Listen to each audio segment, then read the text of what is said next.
My neighbor asked me a question I thought I'd mastered the art of dodging: why are you still single? And somehow, on that quiet evening, it didn't feel like a casual joke. It felt like a spotlight. I remember standing on my balcony, coffee in hand, watching the sunset paint the sky in fading orange. It was one of those peaceful moments that make you feel like life is finally slowing down, until someone interrupts it with a question that digs deeper than expected. She leaned on the railing between our apartments, smiling like it was harmless curiosity, but her eyes carried something sharper: judgment, maybe even concern. I laughed it off at first, gave the usual answers people expect. Haven't found the right one yet. Focusing on myself. The kind of lines that end conversations quickly. But she didn't let it go.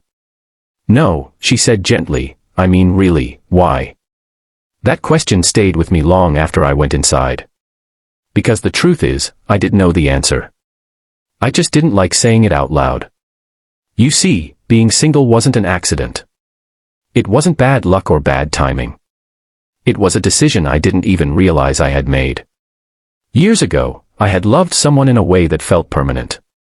The kind of love where you build your entire future around another person without even noticing.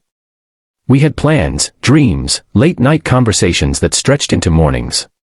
And then one day, it was gone. Not with a dramatic ending, not with betrayal or chaos, just a slow fading.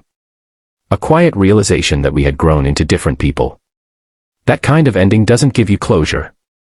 It leaves you questioning everything, including yourself. And somewhere in that confusion, I built walls. Not intentionally. Not overnight. But brick by brick, experience by experience, I became more cautious. More selective. I told myself I was protecting my peace, and maybe I was. But I was also avoiding risk. Avoiding vulnerability. Avoiding the possibility of feeling that loss again. Days turned into months, and months into years. Friends got married, had kids, built families. I smiled at weddings, held babies, congratulated them sincerely. But every now and then, I'd feel that quiet question echo in my mind: what about me? The truth is, I had opportunities. People came into my life who were kind, interesting, even compatible. But every time things started getting serious, something inside me would hesitate. I'd find flaws that didn't really matter, reasons that didn't really hold up. It was easier to walk away early than to risk getting attached. Because attachment meant possibility. And possibility meant uncertainty. And uncertainty scared me more than loneliness ever did. That's the part no one talks about. People assume being single means you're lonely. But sometimes, it means you're safe. Safe from heartbreak. Safe from disappointment. Safe from having to open parts of yourself you've carefully locked away. But here's the thing I realized that night after my neighbor's question: it also means you're missing out. Missing out on connection, on growth, on the kind of experiences that only come when you allow someone to truly know you. I sat there replaying her words over and over. Why are you still single? Not in a judgmental way, but in a curious, almost understanding tone. And for the first time, I didn't feel defensive. I felt exposed. Because deep down, I knew I had been using my past as an excuse. A comfortable reason to stay where I was. But comfort can become a trap if you're not careful. It keeps you from evolving. It convinces you that staying the same is better than risking change. And that's when it hit me: maybe I wasn't single because I hadn't found the right person. Maybe I was single because I hadn't allowed myself to be ready. Ready to trust again. Ready to open up again. Ready to accept that not every story ends the same way. That realization didn't change everything overnight. I didn't suddenly become fearless or start saying yes to every opportunity. But it shifted something inside me. It made me more honest with myself.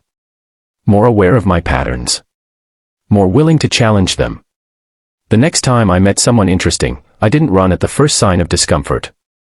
I stayed a little longer. I listened a little deeper. I allowed things to unfold naturally instead of controlling every outcome. And slowly, I started to feel something I hadn't felt in a long time: hope. Not the naive kind, but a quiet, steady belief that maybe things could be different this time. That maybe I could be different this time. A few days later, I saw my neighbor again. She smiled and asked, "So, did you figure it out?" I paused for a moment, then smiled back. "Yeah," I said, "I think I did." She raised an eyebrow, waiting for more. "I'm not single because I can't find someone," I continued. "I'm single because I forgot how to let someone find me." She didn't say anything for a second, then nodded slowly, like she understood more than she was letting on. "Well," she said, "it's never too late to change that." And she was right. It's never too late to grow, to heal, to take a chance on something new. Life doesn't follow a fixed timeline. There's no deadline for love, no expiration date for connection. The only thing that matters is whether you're willing to step out of your comfort zone and embrace the unknown. So if you're watching this and you've ever been asked the same question, don't rush to answer it with something surface level. Take a moment. Be honest with yourself. Because sometimes, the answer isn't about other people, it's about you. An understanding that can change everything. If this story resonated with you even a little, if you've ever found yourself standing in that same place of hesitation and self-discovery, then make sure to subscribe to the channel. Because stories like this aren't just meant to entertain, they're meant to connect, to inspire, and maybe even help you see your own life from a new perspective. Your journey matters, and the next chapter might just be the one that changes everything.